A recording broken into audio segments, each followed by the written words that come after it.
ओम नमः शिवाय। शिव जी सदा सहाय। ओम नमः शिवाय। गुरु जी सदा सहाय। गुरु जी महाराज का ध्यान करते हुए आज हम रुद्र संहिता तृतीय पार्वती खंड का 5 से लेकर 8 तक अध्याय पढ़ेंगे। तो चलिए शुरू करते हैं। मैना को प्रत्यक्ष दर्शन देकर शिवा देवी को उन्हें अभिष्ट वरदान से संतुष्ट करना तथा मैना से मैनाक का जन्म। नारद जी ने पूछा, पिताजी, जब देवी दुर्गा अंतर्ध्यान हो गई और देवगण अपने अपने धाम को चले गए, उसके बाद क्या हुआ? ब्रह्मा जी ने कहा, मेरे पुत्रों में श्रेष्ठ विप्र नारद जब विष्णु आदि देव समुदाय हिमालय और मैना को देवी की आराधना का उपदेश दे चले गए, तब गिरिराज हिमाचल और मैना दोनों दंपति ने बड़ी भारी तपस्या आरंभ की। वे दिन रात शंभु और शिवा का चिंतन करते हुए भक्ति उचित से नित्य उनकी सम्यक रीति से आराधना करने लगे। हिमवान की पत्नी मैना बड़ी प्रसन्नता से शिव सहित शिवा देवी की पूजा करने लगी। मैं उन्हीं के संतोष के लिए सदा ब्राह्मणों को दान देती रहती थी। मन में संतान की कामना ले मैना चैत्र मास के आरंभ से लेकर 27 वर्षों तक प्रतिदिन तत्परतापूर्वक शिवा देवी की पूजा और आराधना में लगी रही। मैं अष्टमी को उपवास करके नवमी को लड्डू, बलि सामग्री, पीछी खीर और गंध पुष्प आदि देवी को भेंट करती थी। गंगा के किनारे औषधि प्रस्थ में उमा की मिट्टी की मूर्ति बनाकर नाना प्रकार की वस्तुएं समर्पित करके उनकी पूजा करती थी। मैना देवी कभी निराहार रहती, कभी व्रत के नियमों का पालन करती, कभी जल पीकर रहती और कभी हवा पीकर ही रह जाती थी।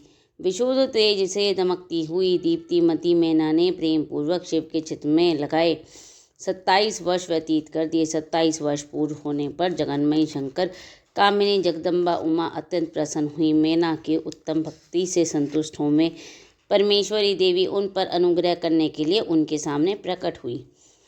तेजोमंडल के बीच में विराजमान तथा दिव्य अवयवों से संयुक्त उमा देवी प्रत्यक्ष दर्शन दे मैना से हंसती हुई बोली। देवी ने कहा, गिरिराज हिमालय की रानी महासाध्वी मैना, मैं तुम्हारी तपस्या से बहुत प्रसन्न हूँ। तुम्हारे मन में जो अभिलाषा हो उसे कहो। मैना, तुमने तपस्या, व्रत और समाधि के लिए जिस जिस वस्तु के लिए प्रार्थना की है वह सब मैं तुम्हें दूंगी। तब मैना ने प्रत्यक्ष प्रकट हुई कालिका देवी को देखकर प्रणाम किया और इस प्रकार कहा। मैना बोली, देवी, इस समय मुझे आपके रूप का प्रत्यक्ष दर्शन हुआ है, अतः मैं आपकी स्तुति करना चाहती हूँ। कालिके, इसके लिए आप प्रसन्न हों। ब्रह्मा जी कहते हैं, नारद, मैना के ऐसा कहने पर सर्वमोहिनी कालिका देवी ने मन में अत्यंत प्रसन्न हो अपनी दोनों बाहों से खींचकर मैना को हृदय से लगा लिया। इससे उन्हें तत्काल महाज्ञान की प्राप्ति हो गई। फिर तो मैना देवी प्रिय वचनों द्वारा भक्ति भाव से अपने सामने खड़ी हुई कालिका की स्तुति करने लगी। मैना बोली, जो महामाया जगत को धारण करने वाली चंडिका, लोकधारिणी तथा संपूर्ण मनवांछित पदार्थों को देने वाली हैं, उन महादेवी को मैं प्रणाम करती हूँ। जो नित्य आनंद प्रदान करने वाली माया योग निद्रा, जगत जननी और सुंदर कमलों की माला से अलंकृत है, उन नित्य सिद्धा उमा देवी को मैं नमस्कार करती हूँ। जो सबकी माता मही, नित्य आनंदमयी, शिव के शोक का नाश करने वाली और कल्प पर्यंत नारियों एवं प्राणियों की बुद्धि रूपिणी है, उन देवी को मैं प्रणाम करती हूँ। आप यतियों के अज्ञान में बंधन के नाश की हेतु भूता ब्रह्म विद्या हैं, फिर मुझ जैसी नारियां आपके प्रभाव का क्या वर्णन कर सकती हैं। अर्थवेद की जो हिंसा, मारण आदि का प्रयोग है वह आप ही हैं। देवी, आप मेरे अभिष्ट फल को सदा प्रदान कीजिए। भावहीन, आकार रहित तथा अदृश्य नित्यानित्य तंत्र मात्राओं से आप ही पंचभूतों के समुदाय को संयुक्त करती हैं। आप ही उनकी शाश्वत शक्ति हैं। आपका रूप स्वरूप नित्य है। आप समय समय पर योग युक्त और समर्थ नारी के रूप में प्रकट होती हैं। आप ही जगत की योनि और आधार शक्ति हैं। आप ही प्राकृतिक तत्वों से परे नित्य प्रकृति कही गई हैं, जिसके द्वारा ब्रह्मा के स्वरूप को वश में किया जाता है। वह नित्य विद्या आप ही हैं। मातः, आप मुझ पर प्रसन्न होइए। आप ही अग्नि के भीतर व्याप्त उग्र दाहिका शक्ति हैं। आप ही सूर्य किरणों में स्थित प्रकाशिका शक्ति हैं। चंद्रमा में जो आहार्दी की आशक्ति है वह आप ही हैं। ऐसी आप चंडिका देवी का मैं सत्वन और वंदन करती हूँ। आप स्त्रियों को बहुत प्रिय हैं। उधर व्रेता ब्रह्मचारियों की ध्येयभूता नित्या ब्रह्म शक्ति भी आप ही हैं। संपूर्ण जगत की वांछा और श्रीहरि की माया भी आप ही हैं। जो देवी इच्छानुसार रूप धारण करके सृष्टि पालन और संगारमयी हो उन कार्यों का संपादन करती है तथा ब्रह्मा विष्णु एवं रुद्र के शरीर की भी हेतु होता है, मैं आप ही हैं। देवी आप आज मुझ पर प्रसन्न हो, आपको पुनः मेरा नमस्कार है। ब्रह्मा जी कहते हैं, नारद, मैना के इस प्रकार स्तुति करने पर दुर्गा कालिका ने पुनः उन मैना देवी से कहा, तुम अपना मनवांछित वर मांग लो। हिमाचल प्रिय, तुम मुझे प्राणों के समान प्यारी हो, तुम्हारी जो इच्छा है वह मांगो, उसे मैं निश्चय ही दे दूंगी। तुम्हारे लिए मुझे कुछ भी अदेय नहीं है। महेश्वरी उमा का यह अमृत के समान मधुर वचन सुनकर हिमगिरी कामिनी मैना बहुत संतुष्ट हुई। इस प्रकार बोली, शिवे आपकी जय हो, जय हो। उत्कृष्ट ज्ञान वाली महेश्वरी जगदम्बिके, यदि मैं वर पाने के योग्य हूँ फिर आपसे श्रेष्ठ वर मांगती हूँ। जगदम्बे, पहले तो मुझे 100 पुत्र हों, उनकी सबकी बड़ी आयु हो, मैं बल पराक्रम से युक्त और रिद्धि सिद्धि से संपन्न हूँ। उन पुत्रों के पश्चात मेरी एक पुत्री हो जो स्वरूप और गुणों से शोभित होने वाली हो, वह दोनों कुलों को आनंद देने वाली तथा तीनों लोगों में पूजित हो। जगदम्बिके शिवे, आप ही देवताओं का कार्य सिद्ध करने के लिए मेरी पुत्री तथा रुद्रदेव की पत्नी हुई है और तदनुसार लीला कीजिए। ब्रह्मा जी कहते हैं, नारद, मेनका की उस बात को सुनकर प्रसन्न हृदय देवी उमा ने उनके मनोरथ को पूर्ण करने के लिए मुस्कुराकर कहा। देवी बोली, पहले तुम 100 बलवान पुत्र प्राप्त होंगे, उनमें भी एक सबसे अधिक बलवान और प्रधान होगा जो सबसे पहले उत्पन्न होगा। तुम्हारी भक्ति से संतुष्ट हो मैं स्वयं तुम्हारे यहाँ पुत्री के रूप में अवतीर्ण होंगी और समस्त देवताओं से सेवित हो उनका कार्य सिद्ध करूंगी। ऐसा कहकर जगतदात्री परमेश्वरी कालिका शिवा मैना के देखते देखते वहीं अदृश्य हो गई। तात महेश्वरी से अभिष्ट वर पाकर मेनका को भी अपार हर्ष हुआ। उनका तपस्या जनित सारा क्लेश नष्ट हो गया। मुने फिर कालक्रम से मैना के गर्भ से रहा और वह प्रतिदिन बढ़ने लगा। समय अनुसार उसने एक उत्तम पुत्र को जन्म दिया जिसका नाम मैनाक था। उसने समुद्र के साथ उत्तम मैत्री बांधी। वह अद्भुत पर्वत नागवधुओं के उपभोग का स्थल बना हुआ है। उसके समस्त अंग श्रेष्ठ हैं। हिमालय के 100 पुत्रों में सबसे अधिक श्रेष्ठ और महान बल पराक्रम से संपन्न है। अपने से या अपने बाद प्रकट हुए समस्त पर्वतों में एकमात्र मैनाक ही पर्वतराज के पद पर प्रतिष्ठित है। इस प्रकार 5वां अध्याय समाप्त। जय गुरु जी। देवी उमा का हिमवान के हृदय और मैना के गर्भ में आना, गर्भावस्था देवी का देवताओं द्वारा सत्वन, उनका दिव्य रूप में प्रादुर्भाव, माता मैना से बातचीत और नवजात कन्या के रूप में परिवर्तित होना। ब्रह्मा जी कहते हैं, नारद, तदंतर मैना और हिमालय आदरपूर्वक देव कार्य की सिद्धि के लिए कन्या प्राप्ति के हेतु वहाँ जगतजननी भगवती उमा का चिंतन करने लगे, जो प्रसन्न होकर संपूर्ण अभिष्ट वस्तुओं को देने वाली है। मैं महेश्वरी उमा अपने पूर्ण अंश से गिरिराज हिमवान के चित्त में प्रविष्ट हुई। इससे उनके शरीर में अपूर्व और सुंदर प्रभा उतर आई। मैं आनंदमय हूँ, अत्यंत प्रकाशित होने लगे। उस अद्भुत तेजो राशि से संपन्न महामना हिमालय अग्नि के साथ अदृश्य हो गए थे। तत्पश्चात सुंदर कल्याणकारी समय में गिरिराज हिमालय ने अपनी प्रिया मैना के उदर में शिव के उस परिपूर्ण अंश का आधान किया। इस तरह गिरिराज की पत्नी मैना ने हिमवान के हृदय में विराजमान करुणा निधान देवी कृपा से सुखदायक गर्भ धारण किया। संपूर्ण जगत की निवासभूता देवी के गर्भ में आने से गिरिप्रिया मैना सदा तेजोमंडल के बीच में स्थित हो अधिक शोभा पाने लगी। अपनी प्रिया शुभांगी मैना को देखकर गिरिराज हिमवान बड़ी प्रसन्नता का अनुभव करने लगे। गर्भ में जगदम्बा के आ जाने से मेहमान तेज से संपन्न हो गई थी। मुने उस अवसर के विष्णु आदि देवता और मुनियों ने वहां आकर गर्भ में निवास करने वाली शिवा देवी की स्तुति की और तदंतर महेश्वर की नाना प्रकार की स्तुति करके प्रशंसित हुए थे। वे सब देवता अपने अपने धाम को चले गए।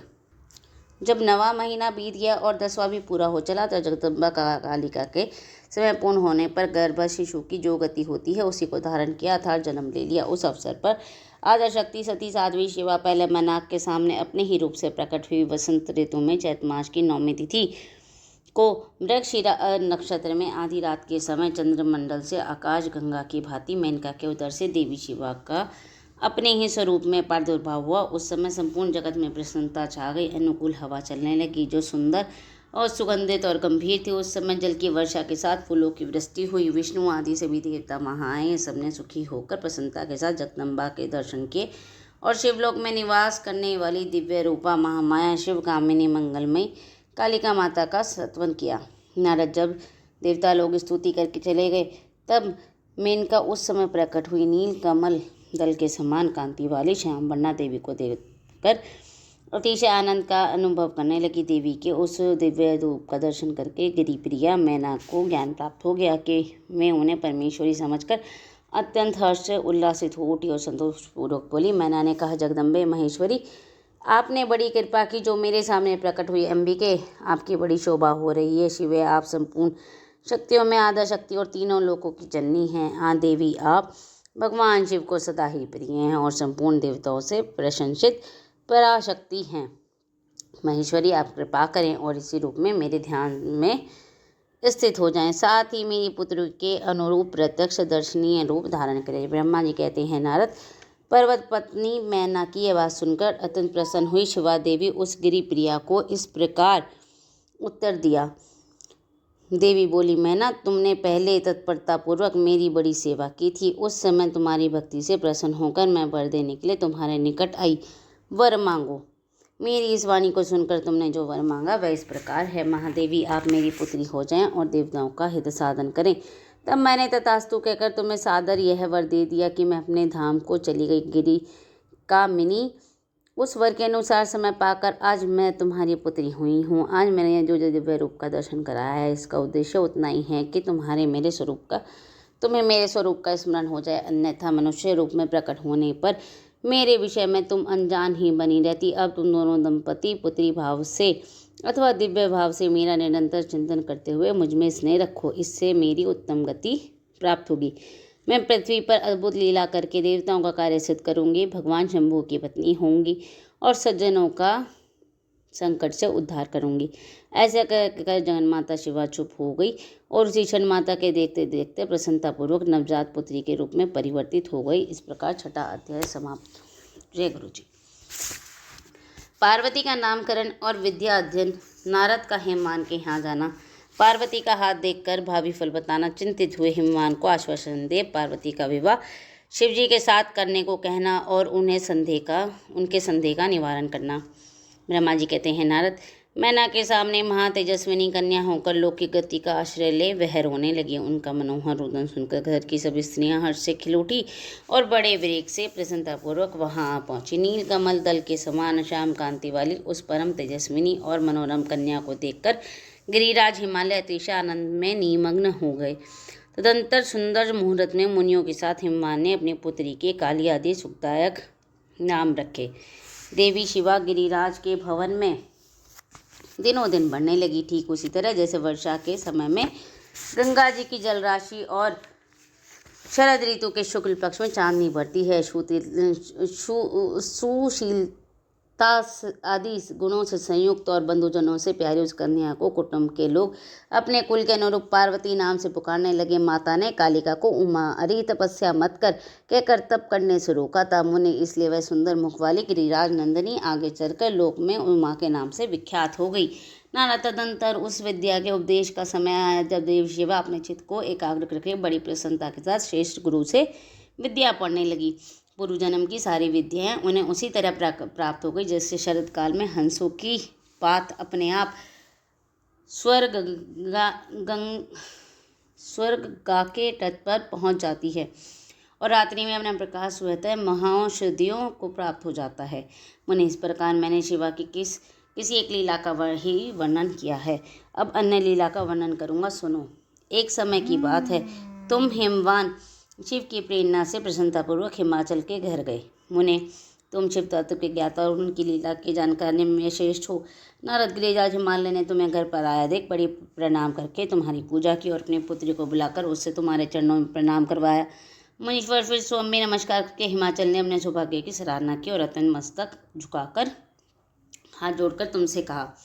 हिमालय बोले, हे मुने नारद, ब्रह्मपुत्रों में श्रेष्ठ ज्ञानवान प्रभु, आप सर्वज्ञ और कृपापूर्वक दूसरों के उपकार में लगे रहते हैं। मेरी पुत्री की जन्म कुंडली में जो गुण दोष हो उसे बताइए। मेरी बेटी किसकी सौभाग्यवती प्रिय पत्नी होगी। ब्रह्मा जी ने कहते हैं, मुनिश्रेष्ठ, तुम बातचीत में कुशल और कौतुकी तो हो ही। गिरिराज हिमालय के ऐसे कहने पर तुमने कालिका का हाथ देखा और उसके संपूर्ण अंगों पर विशेष रूप से दृष्टिपात करके हिमालय से इस प्रकार कहना आरंभ किया। नारद बोले, शैलराज और मैना, आपकी यह पुत्री जन्मा की आदि कला के समान बड़ी है। समस्त शुभ लक्षणों इसके अंगों की शोभा बढ़ाते हैं। यह अपने पति के लिए अत्यंत सुखदायिनी होगी और माता पिता की भी कीर्ति बढ़ाएगी। संसार की समस्त नारियों में यह परम साध्वी और स्वजनों की सदा महान आनंद देने वाली होगी। गिरिराज, तुम्हारी पुत्री के हाथ में सब उत्तम लक्षण ही विद्यमान हैं। केवल एक रेखा विलक्षण है, उसका यथार्थ फल सुनो। एक ऐसा पति इसे ऐसा पति प्राप्त होगा जो योगी, नंग धड़ंग रहने वाला, निर्गुण और निष्काम होगा। उसकी ना माँ होगी ना बाप, उसे मान सम्मान का कोई ख्याल नहीं रहेगा और वह सदा अमंगल वेश धारण करेगा। ब्रह्मा जी कहते हैं, नारद, तुम्हारी इस बात को सुनो और सत्य मानकर मैना और हिमाचल दोनों पति पत्नी बहुत दुखित हो गए। परंतु जगदम्बिका शिवा तुम्हारे ऐसे वचन को सुनकर लक्षणों द्वारा उस भावी पति को शिव मानकर मन ही मन हर्ष से खिल उठी। नारद जी की बात कभी झूठी नहीं हो सकती, यह सोचकर शिवा भगवान शिव के युगल चरणों में संपूर्ण हृदय से अत्यंत स्नेह करने लगी। नारद उस समय मन ही मन दुखी हुए। हिमवान ने तुमसे कहा, मुने, उस रेखा का फल सुनकर मुझे बड़ा दुख हुआ है। मैं अपनी पुत्री को उससे बचाने के लिए क्या उपाय करूं? मुने, तुम महान कौतुक करने वाली और वार्तालाप विशारद हो। हिमवान की बात सुनकर अपने मंगलकारी वचनों द्वारा उनका हर्ष बढ़ाते हुए तुमने इस प्रकार कहा। नारद बोले, गिरिराज, तुम स्नेह पूर्वक सुनो, मेरी बात सच्ची है, वह झूठी नहीं होगी। हाथ की रेखा ब्रह्मा जी की लिपि है, निश्चय ही वह मिथ्या नहीं हो सकती। अतः शैल प्रवर इस कन्या को वैसा ही पति मिलेगा, इसमें संशय नहीं। परंतु इस रेखा के कुफल से बचने के लिए एक उपाय भी है, उसे प्रेम पूर्वक सुनो। उसे करने से तुम्हें सुख मिलेगा। मैंने जैसा वर का निरूपण किया है वैसे ही भगवान शंकर हैं। वे सर्व समर्थ हैं और लीला के लिए अनेक रूप धारण करते रहते हैं। उनमें समस्त कुलक्षण सद्गुणों के समान हो जाएंगे। समर्थ पुरुषों में कोई दोष भी हो तो वह उसे दुख नहीं देता, असमर्थ के लिए ही वह दुखदायक होता है। इस विषय में सूर्य, अग्नि और गंगा का दृष्टांत सामने रखना चाहिए। इसलिए तुम विवेकपूर्वक अपनी कन्या शिवा को भगवान शिव के हाथों में सौंप दो। भगवान शिव सबके ईश्वर, सेव्य, निर्विकार, सामर्थ्यशाली और अविनाशी हैं। वे जल्दी ही प्रसन्न हो जाते हैं, अतः शिवा को ग्रहण कर लेंगे, इसमें संशय नहीं है। विशेषतः में तपस्या से वश में हो जाते हैं। यदि शिवा तप करें तो सब काम ठीक हो जाएगा। सर्वेश्वर शिव सब प्रकार से समर्थ हैं। वे इंद्र के वज्र को भी विनाश कर देते हैं। ब्रह्मा जी उनके अधीन और में सबको सुख देने वाले हैं। पार्वती भगवान शंकर की प्यारी पत्नी होगी। वह सदा रुद्रदेव के अनुकूल रहेगी, क्योंकि वह महासाध्वी और उत्तम व्रत का पालन करने वाली है तथा माता पिता को सुख बढ़ाने वाली है। यह तपस्या करके भगवान शिव के मन को अपने वश में कर लेगी और में भगवान भी इसके सिवा किसी दूसरे स्त्री से विवाह नहीं करेंगे। इन दोनों का प्रेम एक दूसरे के अनुरूप है। वैसा उत्तम कोटि का प्रेम न तो किसी का हुआ है और न इस समय है, न आगे ही कभी होगा। ये श्रेष्ठ इन्हें देवताओं के कार्य करने हैं। उनके जो काम नष्ट प्राय हो गए हैं उन सब का इनके द्वारा पुनर्उज्जीवन या उद्धार होगा। अद्रिराज, अपनी कन्या को पाकर ही भगवान हर अर्धनारीश्वर होंगे। इन दोनों का पुनः हर्ष पूर्वक मिलन होगा। आपकी यह पुत्री अपनी तपस्या के प्रभाव से सर्वेश्वर महेश्वर को संतुष्ट करके उनके शरीर के आधे भाग को अपने में अधिकार कर लेगी, उनका अर्धांग बन जाएगी। गिरिश्रेष्ठ, तुमने अपनी यह कन्या भगवान शंकर के सिवा दूसरे किसी को नहीं देनी चाहिए। देवताओं को गुप्त रहस्य है, इसे कभी प्रकाशित नहीं करना चाहिए। हिमालय ने कहा, ज्ञानी मुनि नारद, मैं आपको एक बात बता रहा हूँ, उसे प्रेम पूर्वक सुनिए और आनंद का अनुभव कीजिए। सुना जाता है महादेव सब प्रकार की आसक्तियों का त्याग करके अपने मन को संयम में रखते हुए नित्य तपस्या करते हैं। देवताओं की भी दृष्टि में नहीं आते। देवर्षि ध्यान मार्ग में स्थित हुए भगवान शंभु ब्रह्म में लगे हुए अपने मन को कैसे हटाएंगे? ध्यान छोड़कर विवाह करने को कैसे उद्धत होंगे? इस विषय में मुझे महान संदेह है। दीपक की लो के समान प्रकाशमान, अविनाशिनी, प्रकृति से परे, निर्विकार, निर्गुण, सुरगुण, निर्विशेष और निरी जो पर ब्रह्मा है, वही उन्हें का अपना सदाशिव नाम स्वरूप है। अतः में उसी का सर्वत्र साक्षात्कार करते हैं। किसी ब्रह्मा अनात्म वस्तु पर दृष्टि नहीं डालते। मुने, यहाँ आए हुए किन्नरों के मुख से उनके विषय में नित्य ऐसी बात सुनी जाती है, क्या वह बात मिथ्या ही है? विशेषतः यह बात भी सुनने में आती है कि भगवान हर ने पूर्व काल में सती के समक्ष यह प्रतिज्ञा की थी।